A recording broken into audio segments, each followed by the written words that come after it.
Ulysses by James Joyce. Episode 5, Lotus Eaters. Read by Alex Tamulis.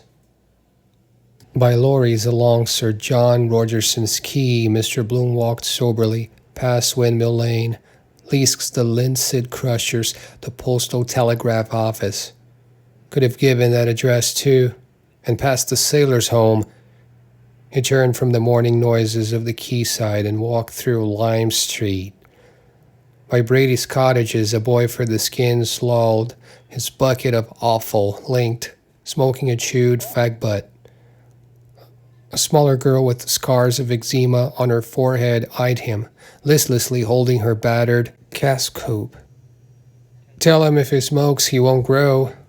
Oh, let him. His life isn't such a bed of roses, waiting outside pubs to bring that home. Come home to ma, da. Slack hour. Won't be many there.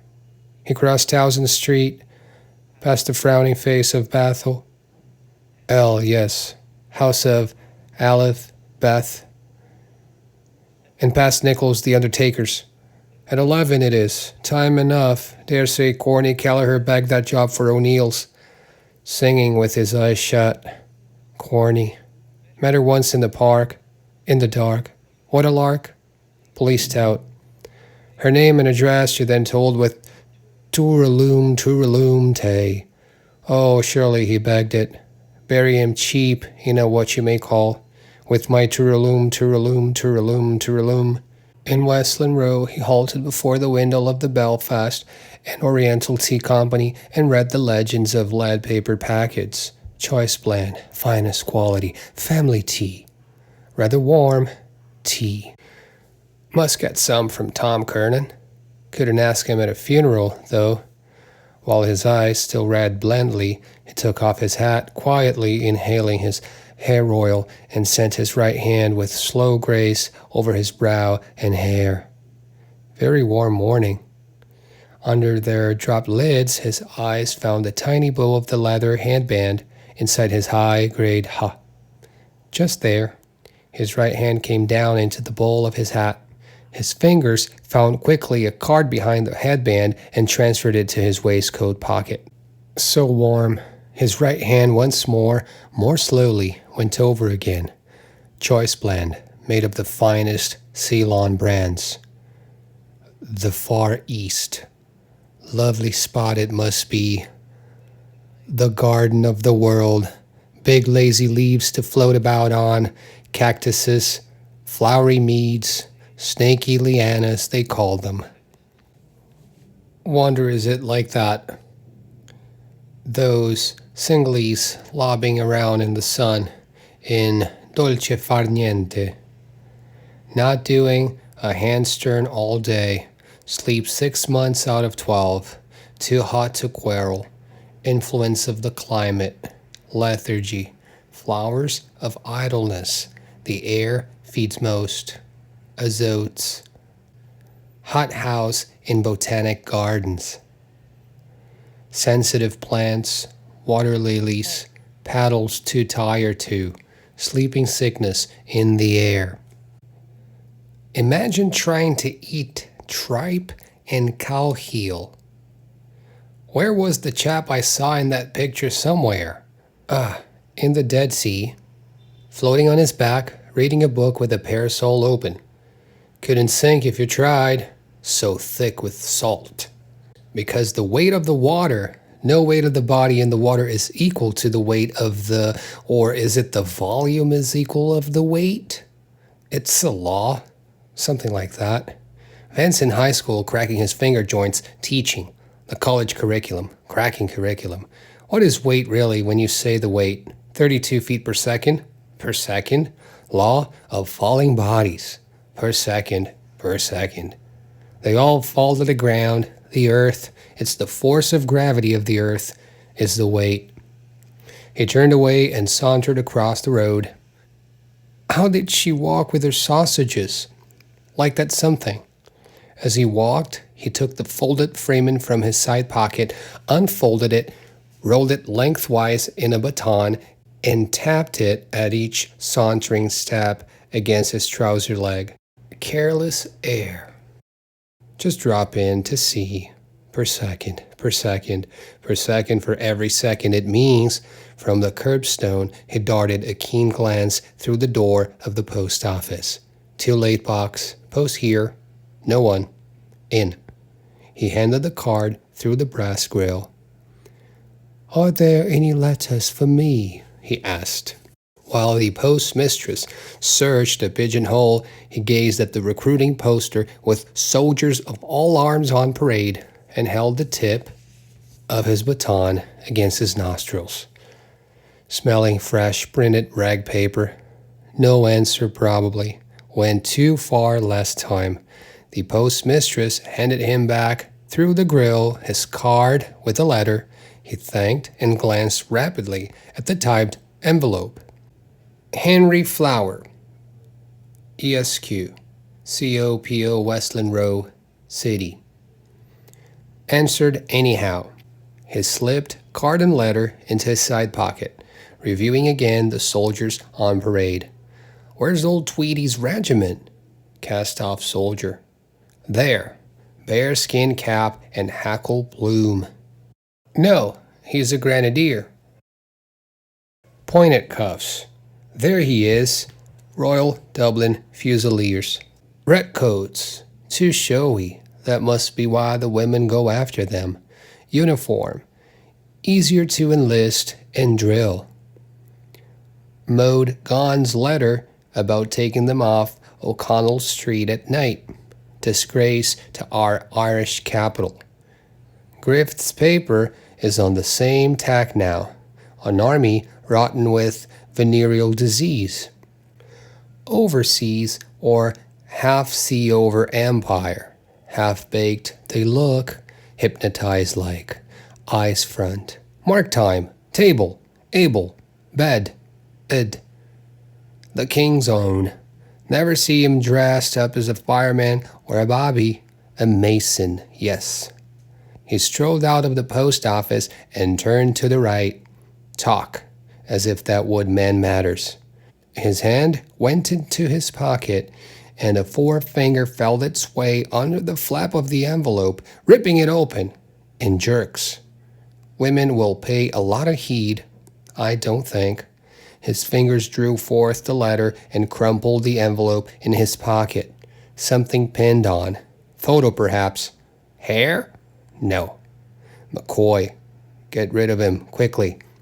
Take me out of my way. Hate company when you. Hello, Bloom. What are you off to? Hello, McCoy. Nowhere in particular. How's the body? Fine. How are you? Just keeping alive, McCoy said. His eyes on the black tie and clothes, he asked with low respect. Is there no trouble, I hope? I see you. Oh, no, Mr. Bloom said. Poor Dignam, you know, the funeral is today. To be sure. Poor fellow. So it is. What time? A photo it isn't. A badge, maybe. 11, Mr. Bloom answered. I must try to get out there, McCoy said. 11, is it? I only heard it last night. Who was telling me? Hallows. You know Hoppy? I know. Mr. Bloom gazed across the road at the outsider drawn up before the door of the Grosvenor. The porter hoisted the valise up on the well. She stood still, waiting, while the man, husband, brother, like her, searched his pockets for change. Stylish kind of coat with that roll collar. Warm for a day like this, looks like blanket cloth. Careless stand of her with her hands in those patch pockets, like that haughty creature at the polo match. Women all fracas till you touch the spot. Handsome is and handsome does. Reserved, about to yield. The Honorable Mrs. Anne Brutus is an honorable man. Possess her once, take the starch out of her. I was with Bob Doran. He's on one of his periodical bands, and what do you call him? Banton Lions. Just down there in Conway's. We were. Doran, Lions in Conway's. She raised a gloved hand to her hair. In came Hoppy, having a wet, drawing back his head and gazing far from beneath his veiled eyelids. He saw the bright fawn skin shine in the glare, the braided drums. Clearly, I can see today, moisture about gives long sight, perhaps. Talking of one thing or another. Lady's hand, which side will she get up? And he said, sad thing about our poor friend Patty. What Patty? I said, poor little Patty Dignam, he said. Off to the country, Broadstone probably, high brown boots with laces dangling, well-turned foot. What is he fostering over that change for? Sees me looking. Eye out for other fellow always. Good fallback. 2 strings to her bow. Why? I said. What's wrong with him? I said. Proud, rich, silk stockings. Yes, Mr. Bloom said. He moved a little to the side of McCoy's talking head, getting up in a minute. What's wrong with him? He said. He's dead, he said. And faith, he filled up. Is it Patty Dignam? I said. I couldn't believe it when I heard it. I was with him no later than Friday last, or Thursday. Was it in the arch? Yes, he said. He's gone. He died on Monday. Poor fellow. Watch, watch. Silk flash rich stockings white. Watch. A heavy tram car honking, its gong slewed between. Lost it. Curse your noisy pug nose. Feels lucked out of it. Paradise in the Peary. Always happening like that. The very moment. Girl in Eustace Street, hallway Monday, was it settling her garter. Her friend covering the display of Esprit de Corps. Well, what are you gaping at? Yes, Mr. Bloom said, after a dull sigh. Another gone. One of the best, McCoy said. The tram passed. They drove off towards the loop-line bridge, her rich, gloved hand on the steel grip. Flicker, flicker, the lace flare of her hat in the sun. Flicker, flick. Wife well, I suppose? McCoy's changed voice said. Oh, yes, Mr. Bloom said. Tip-top, thanks. He unrolled the newspaper baton idly and read idly. What is home without plum tree spotted meat? Incomplete. With it, an abode of bliss. My missus has just got an engagement. At least, it's not saddled yet. Valise tech again. By the way, no harm. I'm off that, thanks. Mr. Bloom turned his large-lidded eyes with unhasty friendliness. My wife, too, he said. She's going to sing at a swagger affair in the Ulster Hall, Belfast, on the 25th. That so? McCoy said. Glad to hear that, old man. Who's getting it up?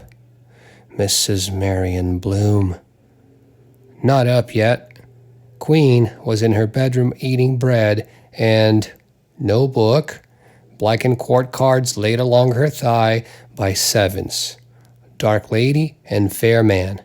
Cat furry black ball. Torn strip of envelope. Love's old, sweet song. Come, love's old. It's a kind of a tour, don't you see? Mr. Bloom said thoughtfully. Sweet song. There's a committee formed. Part shares and part profits. McCoy nodded, picking at his mustache stubble. Oh, well, he said, that's good news. He moved to go. Well, glad to see you looking fit, he said. Meet you knocking around. Yes, Mr. Bloom said. Tell you what, McCoy said. You might put down my name at the funeral, will you? I'd like to go, but I mightn't be able. You see, there's a drowning case at Sandy Cove, may turn up, and then the coroner and myself would have to go down if the body is found. You just shove in my name if I'm not there, will you?" "I'll do that," Mr. Bloom said, moving to get off. "That'll be all right." "Right," McCoy said brightly. "Thanks, old man. I'd go if I possibly could. Well, to lol, just CP McCoy will do." "That will be done," Mr. Bloom answered firmly. "Didn't catch me napping that wheeze. The quick touch, soft mark, I'd like my job. Valise I have a particular fancy for. Leather. Capped corners, riveted edges, double action lever lock. Bob Cowley lent him his for the Wicklow Regatta concert last year and never heard tidings of it from that good day to this." Mr. Bloom, strolling towards Brunswick Street, smiled. "My missus has just got an reedy freckled soprano. Cheese-paring nose. Nice enough in its way for a little ballad. No guts in it. You and me, don't you know? In the same boat. Soft soaping. Give you the needle that would. Can't he hear the difference? Think he's that way inclined a bit. Against my grain somehow. Thought that Belfast would fetch him. I hope that smallpox up there doesn't get worse. Suppose she wouldn't let herself be vaccinated again. Your wife and my wife.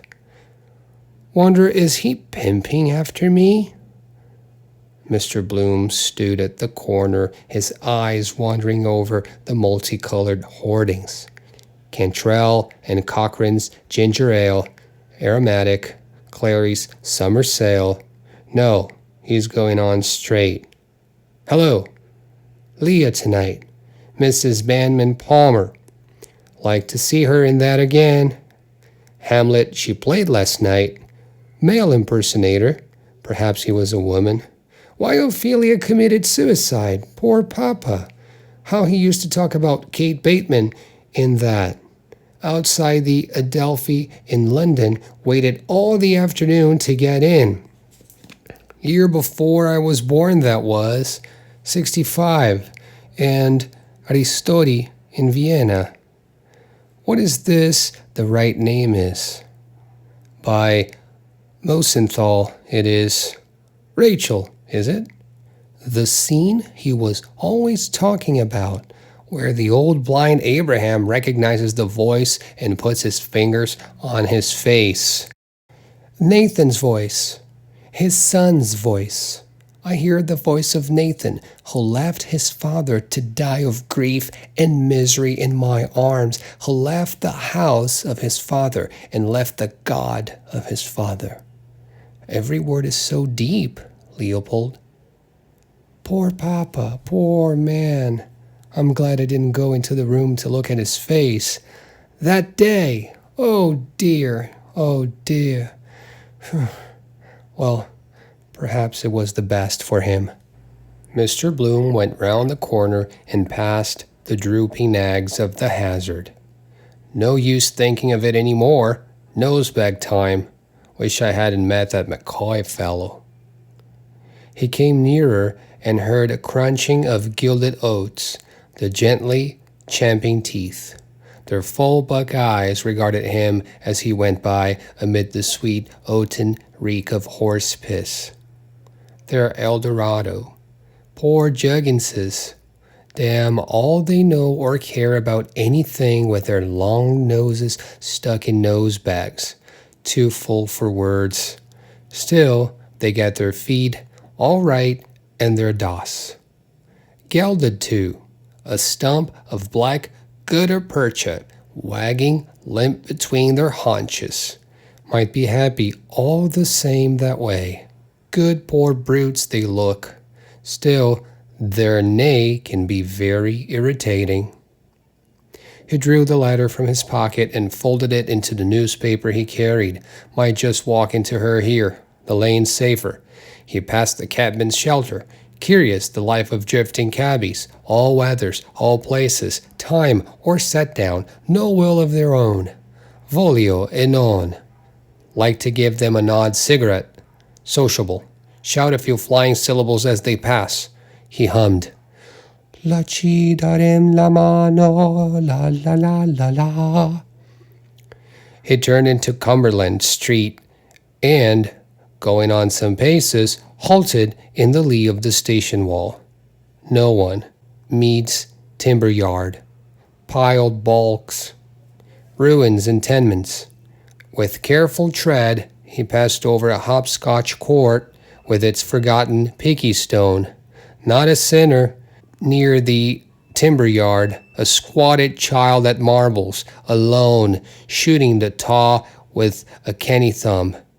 A wise tabby, a blinking sphinx, watched from her warm sill. Pity to disturb them. Mohammed cut a piece out of his mantle, not to wake her. Open it. And once I played marbles when I went to that old dame's school. She liked mignonette, Mrs. ULYSSES, and Mr. He opened the letter within the newspaper. A flower. I think it's a yellow flower with flattened petals. Not annoyed then? What does she say? Dear Henry, I got your last letter to me and thank you very much for it. I'm sorry you did not like my last letter. Why did you enclose the stamps? I'm awfully angry with you. I do wish I could punish you for that. I called you naughty boy because I do not like that other world. Please tell me, what is the real meaning of that word? Are you not happy in your home, your poor little naughty boy? I do wish I could do something for you. Please tell me what you think of poor me. I often think of the beautiful name you have. Dear Henry, when will we meet? I think of you so often, you have no idea. I have never felt myself so much drawn to a man as you. I feel so bad about. Please write me a long letter and tell me more. Remember, if you do not, I will punish you. So now you know what I will do to you. You naughty boy, if you do not write. Oh, how I long to meet you. Henry, dear, do not deny my request before my patients are exhausted. Then I will tell you all. Goodbye now. Naughty darling, I have such a bad headache today, and write by return to your longing, Martha. P.S. Do tell me what kind of perfume does your wife use, I want to know. He tore the flower gravely from its pinhold, smelt its almost no smell, and placed it in his hard pocket. Language of flowers. They like it because no one can hear. Or a poison bouquet to strike him down. Then, walking slowly forward, he read the letter again, murmuring here and there a word. Angry tulips with you, darling man-flower, punish your cactus. If you don't, please, poor forget-me-not. How I long violets to dear roses when we soon, anemone, meet all naughty night-stalk wife Martha's perfume. Having read it all, he took it from the newspaper and put it back in his side pocket. Weak joy opened his lips, changed since the first letter. Wondered did she write it herself, doing the indignant. A girl of good family like me, respectable character, could meet one Sunday after the rosary. Thank you, not having any. Usual love scrimmage, then running round corners. Bad as a row with Molly. Cigar has a cooling effect. Narcotic. Go further next time. Naughty boy. Punish. Afraid of words, of course. Brutal. Why not? Try it anyhow. A bit at a time. Fingering still the letter in his pocket, he drew the pin out of it. Common pin, eh? He threw it on the road, out of her clothes somewhere, pinned together. Queer, the number of pins they always have. No roses without thorns. Flat Dublin voices bawled in his head. Those two sluts that night in the coombe linked together in the rain. Oh, Mary lost the pin of her drawers. She didn't know what to do to keep it up, to keep it up. It, them. Such a bad headache.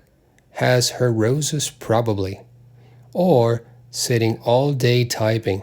Eye focus bad for stomach nerves. What perfume does your wife use? Now, could you make out a thing like that? To keep it up. Martha, Mary, I saw that picture somewhere, I forget now. Old master or faked for money. He is sitting in their house, talking, mysterious. Also, the two sluts in the coombe would listen. To keep it up. Nice kind of evening feeling. No more wandering about. Just loll there. Quiet dusk. Let everything rip. Forget. Tell about places you have been, strange customs.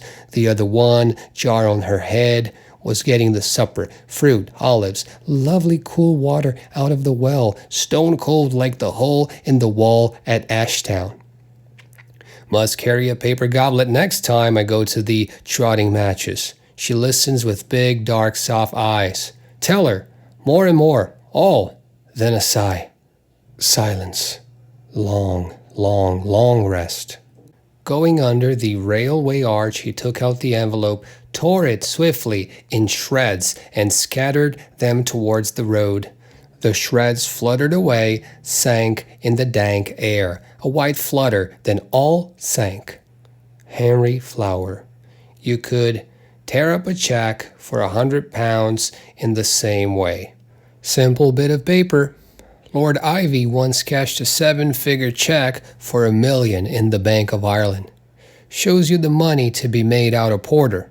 Still, the other brother, Lord Ardelon, has to change his shirt 4 times a day, they say.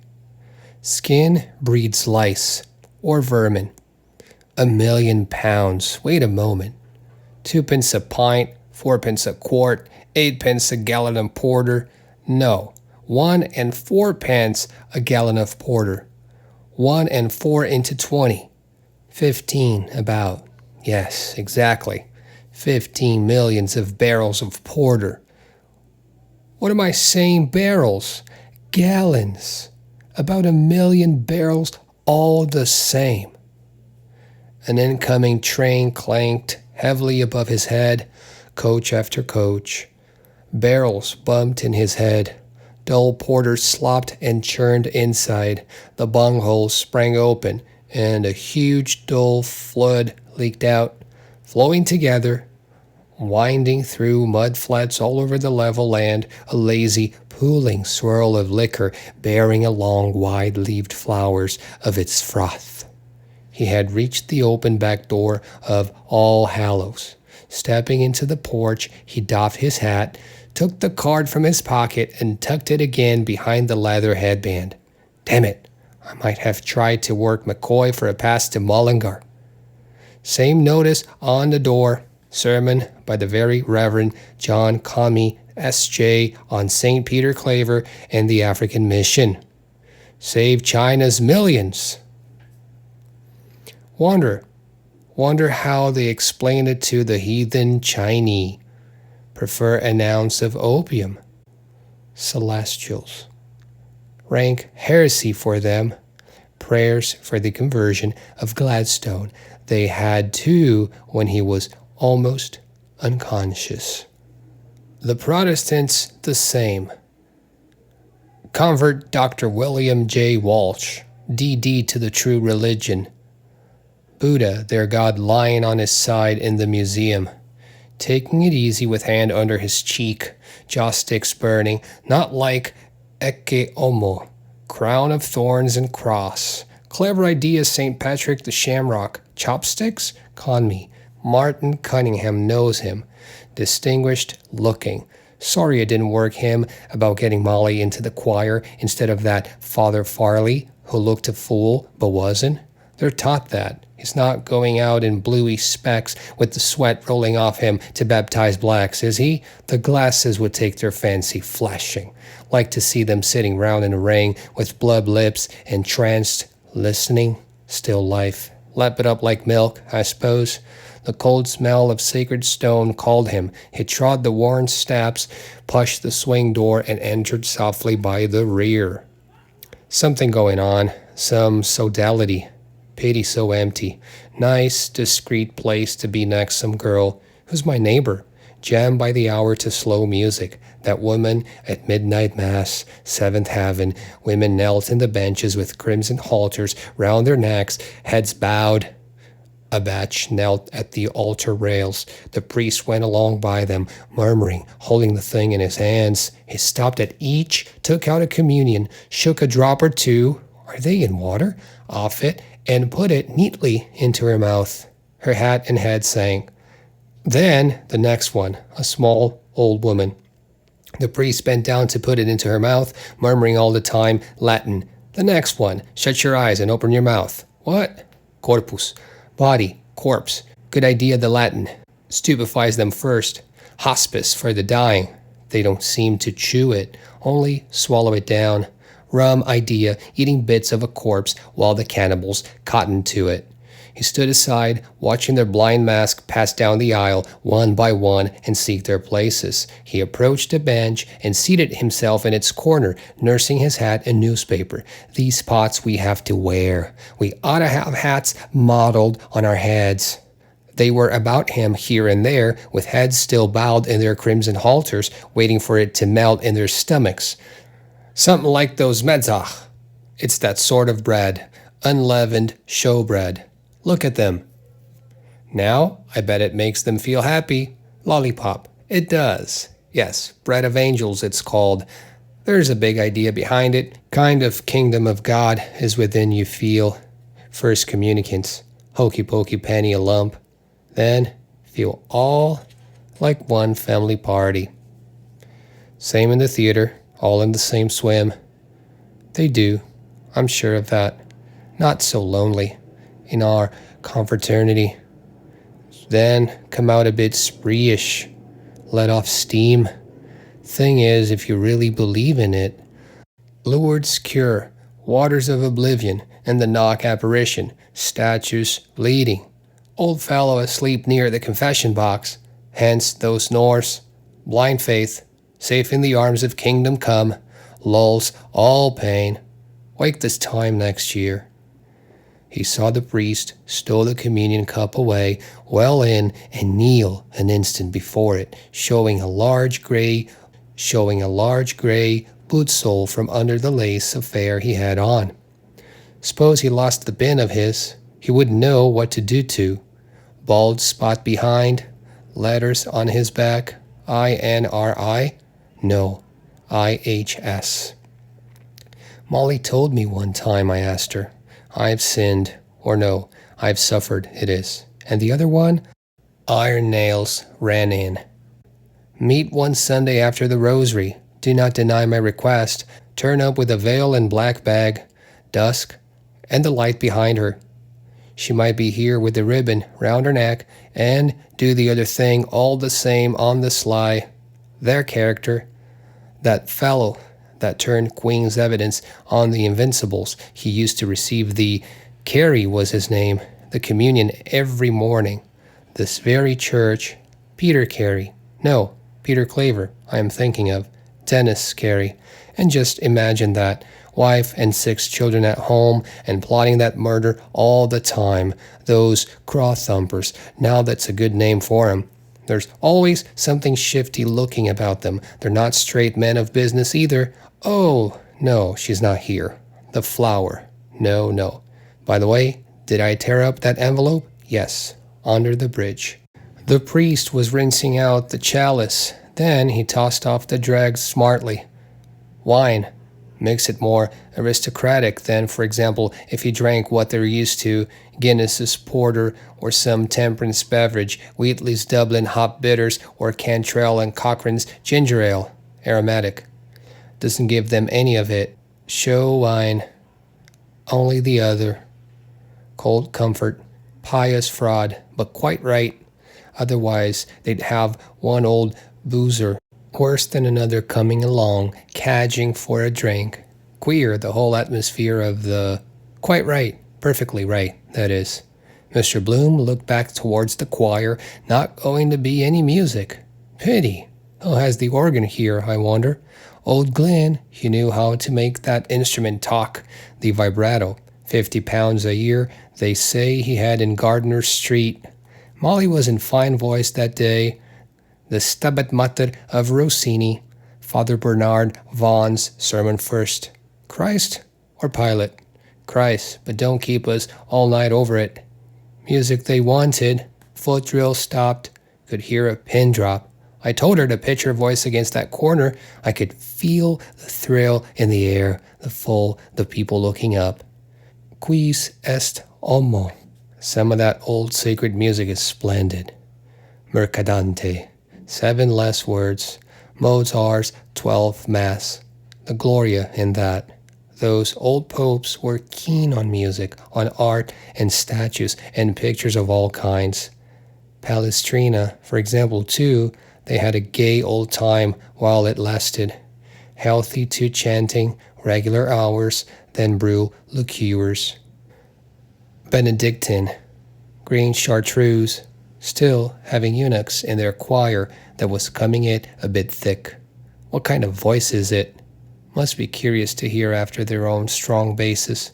Connoisseurs. Suppose they wouldn't feel anything after. Kind of a placid. No worry. Fall into flesh, don't they? Gluttons, tall, long legs. Who knows? Eunuch. One way out of it. He saw the priest bend down and kiss the altar and then face about and bless all the people. All crossed themselves and stood up. Mr. Bloom glanced about him and then stood up, looking over the risen hats. Stand up at the gospel, of course. Then all settled down on their knees again, and he sat back quietly in his bench. The priest came down from the altar, holding the thing out from him, and he and the mass boy answered each other in Latin. Then the priest knelt down and began to read off a card. "O God, our refuge and our strength."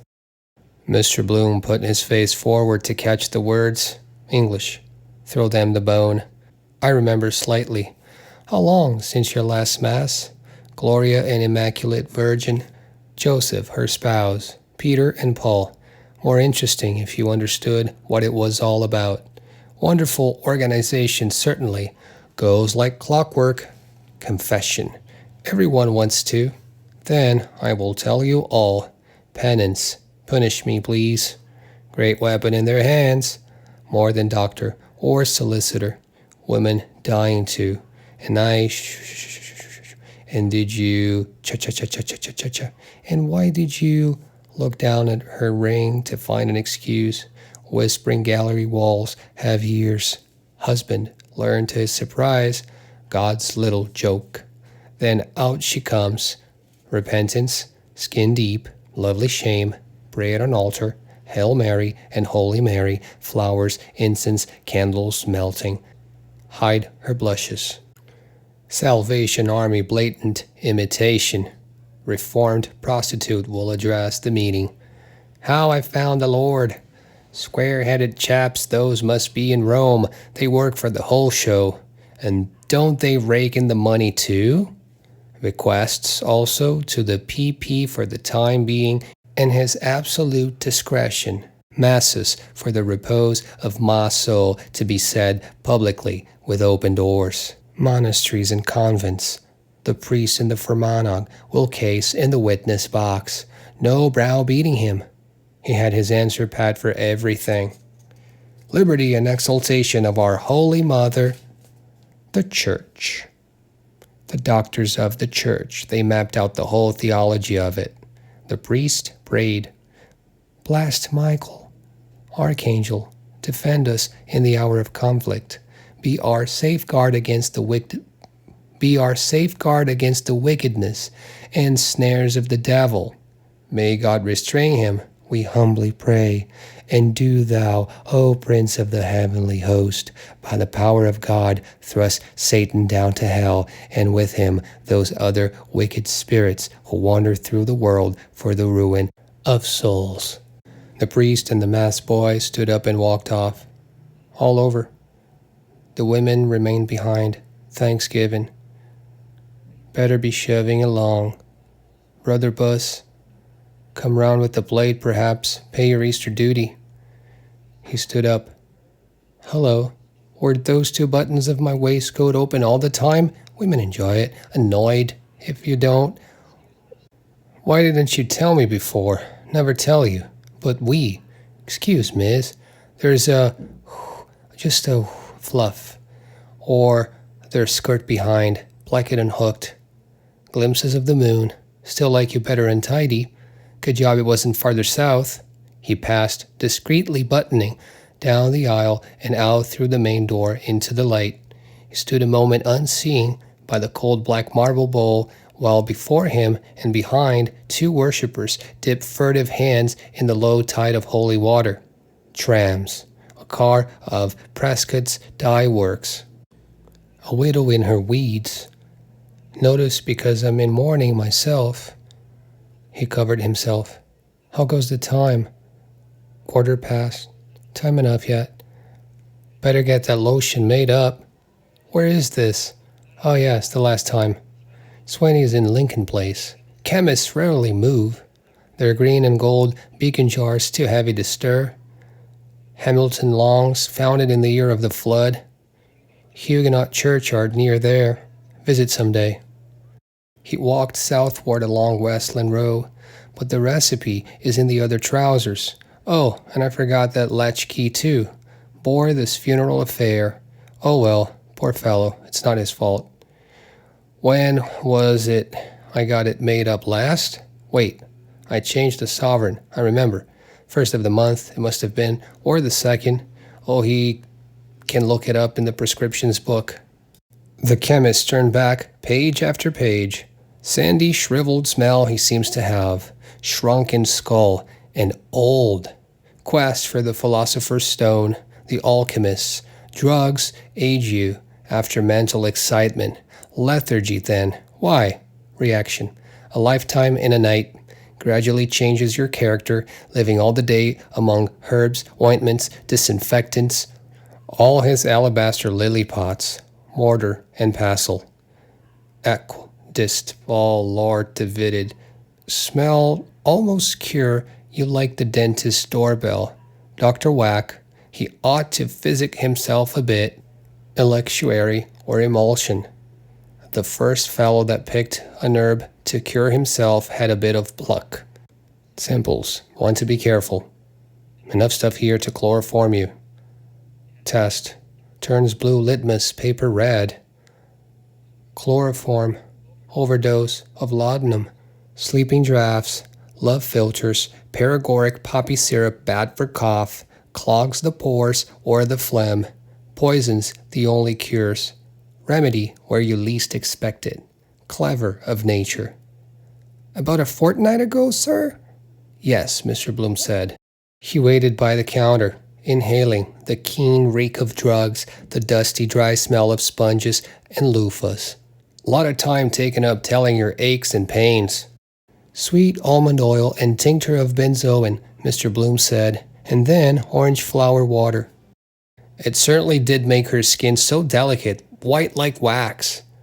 And white wax also, he said, brings out the darkness of her eyes. Looking at me, the sheet up to her eyes, Spanish, smelling herself when I was fixing the links in my cuffs.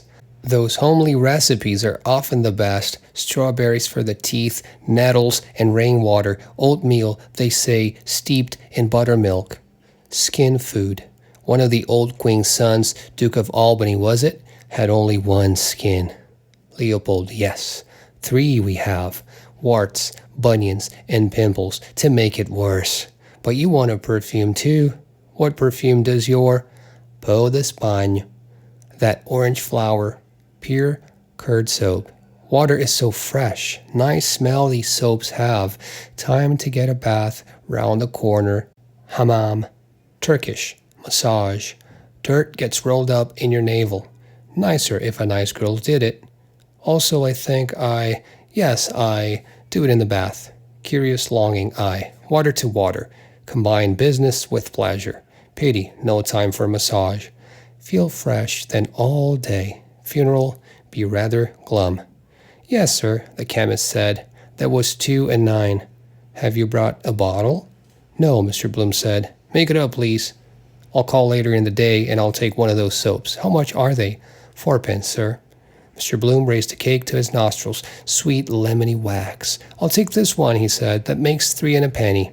Yes, sir, the chemist said. You can pay all together, sir, when you come back. Good, Mr. Bloom said. He strolled out of the shop, the newspaper baton under his armpit, the cool wrappered soap in his left hand. At his armpit, Bentham Lyon's voice and hand said, Hello, Bloom. What's the best news? Is that today's? Show us a minute. Shaved off his mustache again. By Jove. Long, cold upper lip. To look younger. He does look balmy. Younger than I am. Bentham Lyon's yellow black-nailed fingers unrolled the baton. Once a wash, too. Take off the rough dirt. Good morning. Have you used Pia's soap? Dandruff on his shoulders. Scalp once oiling. I want to see about that French horse that's running today, Bentham Lyon said. Where the bugger is it? He rustled the pleated pages, jerking his chin on his high collar. Barber's itch. Tight collar, he will lose his hair. Better leave him the paper and get shut of him. You can keep it, Mr. Bloom said. Ask it. Gulp cup. Wait, Bentham Lyons muttered. Half a mo, maximum the second. I was just going to throw it away, Mr. Bloom said. Bentham Lyons raised his eyes suddenly and leered weakly. What's that? His sharp voice said. I say you can keep it, Mr. Bloom answered. I was going to throw it away that moment. Bentham Lyons doubted an instant, leering. Then thrust the outspread sheets back on Mr. Bloom's arms. I'll risk it, he said. Here, thanks. He sped off towards Conway's corner. Godspeed, Scut. Mr. Bloom folded the sheets again to a neat square and lodged the soap in it, smiling. Silly lips of that chap, batting. Regular hotbed of it lately. Messenger boys stealing to put on 6 pence. Raffle for large tender turkey. Your Christmas dinner for 3 pence. Jack Fleming embezzling to gamble then. Smuggled off to America. Keeps a hotel now. They never come back. Flashpots of Egypt. He walked cheerfully towards the Mosque of the Bats. Remind you of a mosque, red-baked bricks, the minarets. College sports, today I see. He eyed the horseshoe poster over the gate of College Park. Cyclist doubled up like a cod in a pot. Damn bad ad. Now if they had made it round like a wheel, then the spokes, sports, sports, sports, and the hub big college. Something to catch the eye. There's Hornblower standing at the porter's lodge. Keep him on hands. Might take a turn in there on the nod. How do you do, Mr. Hornblower? How do you do, sir? Heavenly weather, really. If life was always like that, cricket weather. Sit around under sunshades, over after over. Out. They can't play it here. Duck for 6 wickets. Still, Captain Buller broke a window in the Kildare Street Club with a slog to square leg. Donnybrook Fair more in their line. And the skulls we were a-cracking when McCarthy took the floor. Heat wave won't last. Always passing the stream of life, which in the stream of life we trace is dearer than them all. Enjoy a bath now. Clean through of water, cool enamel, the gentle, tepid stream. This is my body.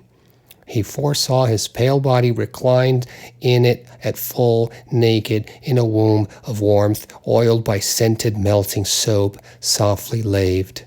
He saw his trunk and limbs rippled over and sustained, buoyed lightly upward, lemon yellow, his navel bud of flesh, and saw the dark tangled curls of his bush floating hair of the stream around the limb, father of thousands, a languid floating flower.